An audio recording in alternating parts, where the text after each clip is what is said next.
नमस्कार, मैं हूं उपेंद्र यादव। आप देख रहे हैं वी न्यूज। आज की सबसे बड़ी, सबसे चिंताजनक और सबसे विचारणी बहस, क्या भारत से धर्मनिरपेक्षता को हटाने की तैयारी चल रही है?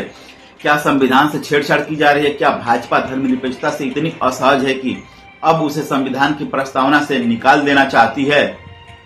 दरअसल बहस की शुरुआत हुई आपातकाल की 50वीं वर्षी से। मंच तो आपातकाल को कोसने के लिए सजाया गया था, लेकिन निशाना कुछ और ही था। सबसे पहले राष्ट्रीय स्वयंसेवक संघ के वरिष्ठ पदाधिकारी ने प्रस्तावना में जोड़े गए धर्मनिरपेक्ष और समाजवादी शब्द को हटाने की बात कही। उसके तुरंत बाद उपराष्ट्रपति तक ने धर्मनिरपेक्षता को नासूर बताया। फिर केंद्रीय मंत्री शिवराज सिंह चौहान और असम के मुख्यमंत्री हिमंता बिस्वा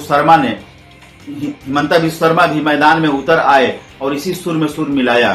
सवाल यह है, क्या यह केवल आपातकाल का विरोध है या फिर एक सुव्यवस्थित कोशिश है भारत के संविधान की आत्मा को बदल डालने की? आखिर 42वें संविधान संशोधन में सिर्फ धर्मनिरपेक्षता और समाजवाद ही नहीं, अखंडता शब्द भी जोड़ा गया था। तो फिर सवाल उठता है, क्या भाजपा अखंडता शब्द को भी हटाना चाहती है? नहीं, स्पष्ट है कि भाजपा की आपत्ति आपातकाल से नहीं, बल्कि सिर्फ धर्मनिरपेक्षता और समाजवाद से है।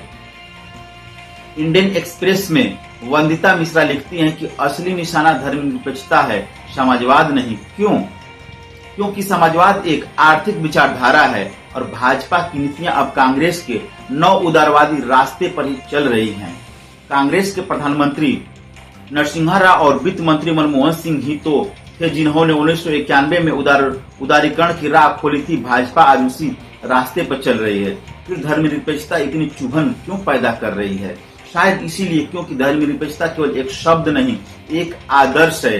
एक ऐसा आदर्श जो राज्य को धार्मिक पूर्वाग्रह से बचाता है, जो तय करता है कि धर्म व्यक्ति की निजी आस्था है, लेकिन राज्य की नीति सभी नागरिकों के लिए समान होगी। धर्मनिरपेक्षता का मतलब चर्च और राज्य की दूरी भर नहीं, बल्कि यह सुनिश्चित करना है कि किसी एक धर्म की परंपरा बाकी पर थोप दी जाए, ऐसा न हो। अगर आज अमेरिका, इंग्लैंड या कनाडा धर्मनिरपेक्ष न होते तो क्या जोहान मदानी न्यूयॉर्क में चुनाव लड़ सकते थे? क्या ऋषि सुनक इंग्लैंड के प्रधानमंत्री बन सकते थे?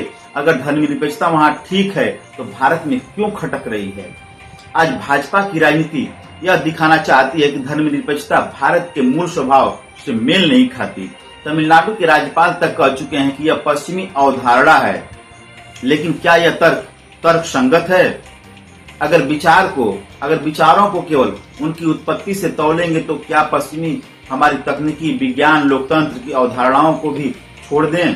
अगर किसी एक धर्म को राज्य की नीति का आधार बना दिया जाए, चाहे वह इस्लाम हो या हिंदू धर्म हो,